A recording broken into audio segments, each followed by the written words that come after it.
Ben öncelikle bu maddeyle şu şekilde tanıştım. Ben daha önceki yaptığım iş şoförlük yapıyordum. Şehirler arası şoförlük yapıyordum. Gereksiz bir arkadaşımın sayesinde yollarda uykusuz kalmayayım diye onun aracıyla tanıştım. Bir deneme, iki deneme bir şey olmaz diye onun aracıyla tanıştım. 3,5 yıl boyunca şu an 33 yaşındayım. 30 yılda yaşadığımın kat kat daha fazla kötü anlarını yaşadım. Maddi olarak eşimden oldum, arkadaş çevremi kaybettim, ailemden uzaklaştım. En önemlisi kendi kişiliğimden, kendi benliğimden uzaklaştım. 3,5 yıl ben bunun şeyini çektim, zararını çektim. En sonunda bırakmaya karar verdim, istiyorum ama bırakamıyordum. Bu daha sonra evlendikten sonra aile yaşantıma zararı oldu. Aile yuvam dağılacaktı. Ben bu arkadaş çevresi yüzünden başlıyor. Bir de şöyle bir şey. Piyasada hani şu şekilde bu ürünler kategoridir. Örnek veriyorum. Bu ürünleri elinde tutan, piyasaya süren kişiler bellidir. Ama bunu örgütler olsun, diğer terör şeyler olsun, daha çok para kazanmak için piyasadan belli maddeleri çekiyorlar, bunları sürüyorlar. Gençleri böyle şey yapıyorlar. Mesela ilkinde hiçbir şey olmaz diye televizyonda gördüğümü ücretsiz veriyorlar. Gençleri bataklara çekiyorlar. Sonra da gençlere hem maddeye düşüyorlar hem de çoğu gençlere bunun satıcılığını yaptırıyorlar. Çünkü gençler bir süre sonra para bulamayınca ne yapıyor? Ailede kavga ediyor, para bulamıyor, o zaman satıcılığa başlıyor. Ne oluyor? O zaman suç oranı yükseliyor, kullanım oranı yükseliyor. Şu anda ortaokul derecelerine düşmüş durumda. Ben 3,5 yıl kullandım. Allah'a binlerce şükürler olsun. Şu anda bir yıl, yani bunu normalde bir gün bile kullanmasanız kendi kendinizi kaybediyorsunuz. Ben şu anda Bahri Hocam'ın sayesinde bir aydır kullanmıyorum ve hiçbir isteğini de duymuyorum. Bu şu andaki benim durumum. Bu genellikle arkadaş çevresi ama bütün herkese tavsiyem bu tarz arkadaşlarını göreceğiz ama uyarmasınlar. Kesinlikle uyarmasınlar. O arkadaş çevresinden kaçsınlar.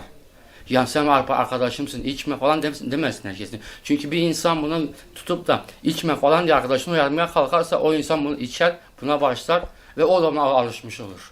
Ya şu şekilde ben bu maddeyi 3-4 gün kullanmadığım zamanlarda rüyalarıma giriyordu. Rüyalarımda kullanmaya başlıyordum. Cebime 2-3 kuruş parası girdiği zaman hemen ilk aklıma gelen ya benim çocuğum var, 2 yaşında elinizi öper çocuğum var. Çocuğumu düşünmeyip de gidip maddeyi düşünüyordum ilk önce. Bu böyle sıkıntılarını yaşadım. Ben kriz olarak falan bir sıkıntısı dediğim gibi rüyalarıma geliyordu. İçmediğim zaman ailemle kavga ediyordum. Çünkü niye bir an önce onların yanına gidip onu içmeyi istiyordum.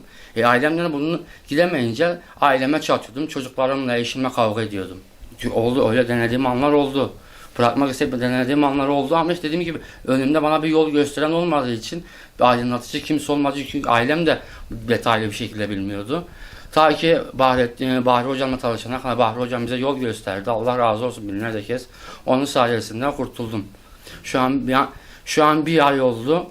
Bir aydır hiçbir istek de duymuyorum. Duymuyorum ve şu anda içimdeki ona karşı olan şey nefret sadece. Ve kendimden de tiskiniyorum şu an. Ben bu 3 yıl boyunca niye kendi kendime bu zararı yapmışım diye. Özellikle gençlere hedef alıyorlar. Gençlere hedef alıyorlar. Ben mesela gençlere hedef alıyorum. Ben mesela diyelim ki onlardan biriyim.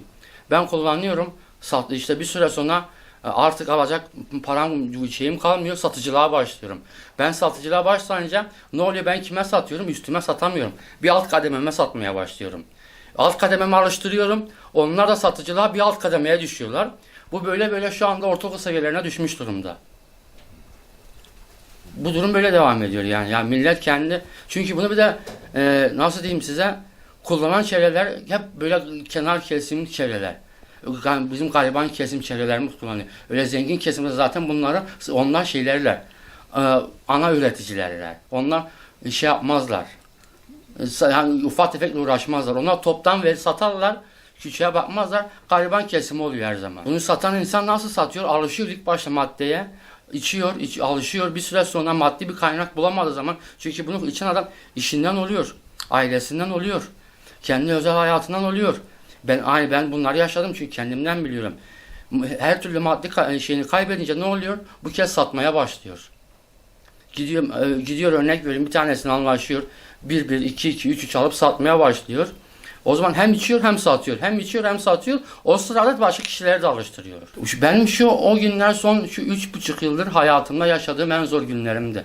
Ben onu şu şekilde açıkça söyleyeyim. Ben bunun 3,5 yıl öncesine kadar kendi banka hesabımda 2 milyar az para olursa maddiyat vereceğim artık bunu, çünkü bu işi kimse yabancımız değil. 2 milyar banka hesabımdan az para olsa benim canım sıkılırdı. Şu anda ben o işe girdim, o batağa düştüm, şöyle bir 2 ekmek parasına muhtaç duruma düştüm. Ben bu illetten kurtulmayı istiyordum, kurtulamıyordum. Tavsiye amacıyla camimizde bulunan Osmanlı Camisi'nin imamı Bahri Hoca ile tanıştırıldım. Bahri Hoca bana hak yolunu, Allah yoluna dönmemi tavsiyelerinde bulundu. Beni Kur'an-ı Kerim'le namazla tanıştırdı. Tavsiyelerinde bulundu. Onun tavsiyeleri sayesinde yani ben doğru yolu buldum. Şu anda iç huzuruna eriştim. Ve Bahri Hocam'ın bu tarz çalışmalarını da mahalledeki diğer gençlerden, diğer gençlerden olsun, yaşlı büyük insanlardan duymuştum. Onların tavsiyesiyle gittim. Allah önce Rabbime, sonra da Bahri Hoca'ya Allah razı olsun. Şu an dediğim gibi ben şu an bir ay tedaviye başlamıştım. Sürecim bir ay oldu. Bir aydır kesinlikle şu an o geçmişte yaşadığım 3 yılın pişmanlığını yaşıyorum. Ben nasıl bir batağın içine düşmüşüm, kendime neler yapmışım, nasıl bir rezil etmişim kendimi diye düşünüyorum artık. Ve son bir aydır eşimle aramayı, çocuklarımla aramayı. Şunu da söyleyeyim. Belki ben tedavi sürecim hala devam ediyor. Devam edecek de. Ama bu tedavi sürecinin sonucu şu an bir ay olmasına rağmen çok huzura erdim.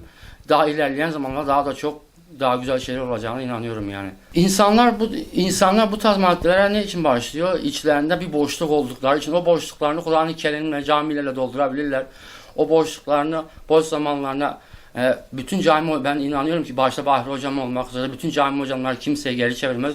Bir boşluk, bir sıkıntı olduklarında camilere yönelsinler, Kur'an-ı Kerim'e yönelsinler, dualara yönelsinler. Çünkü Kur'an-ı Kerim'imiz A'dan Z'ye bir insan yaşayabileceği bütün zorlukları, her şeyi apaçık zaten söyleyen bir kitap. Her şeyi Kur'an-ı Kerim'de, Allah yolunda bulabilirler. Bu maddeye sarılacaklarını hak yoluna dönsünler yani.